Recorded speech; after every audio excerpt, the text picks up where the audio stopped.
Məkanından, zamanından asılı olmayaraq xalqımız hər zaman milli mənəvi dəyərlərimizi yaşatmağı bacarıb. Bugün də azad torpaqlarımızda, daha dəqiq ünvanla desək, Ağdamın xarabaya çevrilmiş Gülablı kəndində tam 3-10 illikdən sonra sakinlər bura toplaşıb Novruz ənənələrini yaşatmaq üçün.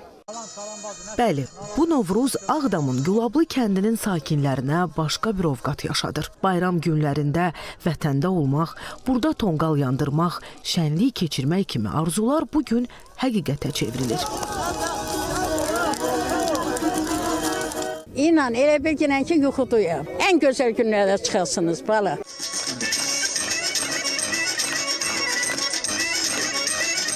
Kövrəlmişim, nəyə kövrəlmişim? Bu cəmaət bax bu formada bu kənddən çıxmışdı.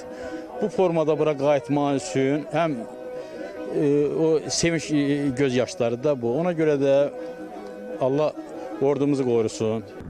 Bugün dədə-baba torpaqlarımızda çiçək açan gül də, ağac da, aləmi al yaşla boyayan çəmən də, bir sözlə yer də, göy də sevinç içindədir. Azad ölkəmizdə üçrəngli bayrağımız altında Novruz şənliyi keçirməyin dadı, ləzzəti başqadır. Şair dostuyum, ayaq saxla bu yerdə. İlhamın duası Qarabağdadır. Şükür bugünə şəhid verdik. Allah şəhidlərimizə rəhmət eləsin. Həm qardaş verdim, həm yoldaş verdim. Şükür bugünə ki, gəlib çıxmışıq, burada belə bayram keçirdirik. 35 ildir bugünə həsrət qalmışıq.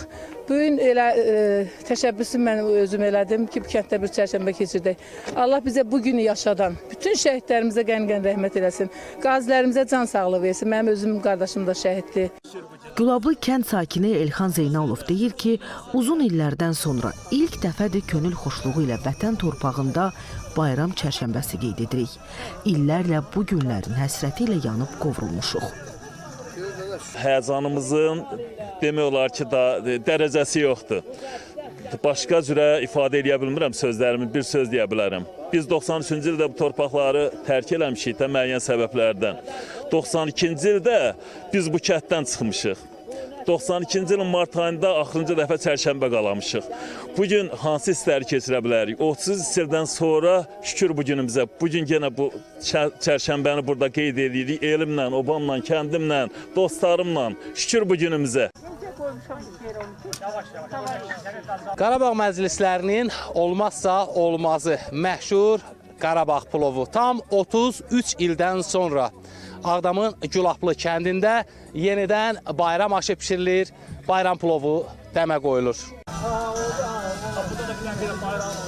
Köçümüz qayıtsın. Bura bir günövrə qoymağa, daş qoymağa gəlsin də, həmən günü gəlin, onda bir başqa aş dəmləyəcəm. Həmin gün də gələcək. Ağdamlıların, o cümlədən Gülablı kəndinin sakinlərinin də yurdlarına köçü olacaq. O günlərdə də Gülablıların sevincini bölüşmək arzusu ilə. Rəşidə Zülfüqarova, Elnur Tofiq, Elmi İsfəndiyarov, ASTV xəbər.